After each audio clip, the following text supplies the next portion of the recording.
রমজান মাসে গুনাহ মাফের বিশেষ তিনটি আমল রয়েছে। বিশেষ তিনটি আমল যা গুনাহ মাফের অন্যতম মাধ্যম। ১ নাম্বার, আল্লাহ তাআলা আমাদের উপর রমজান মাসে যে রোজাগুলো ফরজ করেছেন সেই রোজাগুলো আদায় করা। রাসূল সাল্লাল্লাহু আলাইহি ওয়াসাল্লাম ইরশাদ করেছেন, যে ব্যক্তি ঈমানের সাথে ও বিশ্বাসের সাথে সওয়াবের আশায় রমজান মাসের রোজাগুলো আদায় করবে, আল্লাহ তাআলা তার পূর্বের সকল গুনাহগুলো মাফ করে দিবেন। ২ নাম্বার, কিয়ামুল লাইল।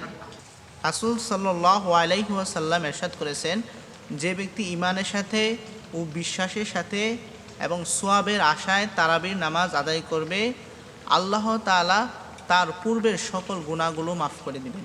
৩ নাম্বার, লাইলাতুল কদর।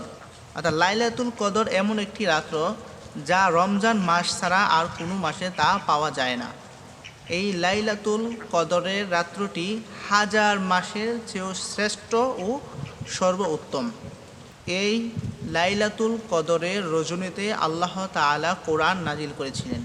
বিশিষ্ট সাহাবী হযরত আবু হুরায়রা রাদিয়াল্লাহু তাআলা আনহু বর্ণনা করেন, রাসূল সাল্লাল্লাহু আলাইহি ওয়াসাল্লাম ইরশাদ করেছেন, যে ব্যক্তি লাইলাতুল কদরের রাত্রে কিয়ামুল লাইল তথা তারাবির নামাজ আদায় করবে ঈমানের সাথে, আল্লাহ তাআলা তার পূর্বের সকল গুনাহ মাফ করে দিবেন।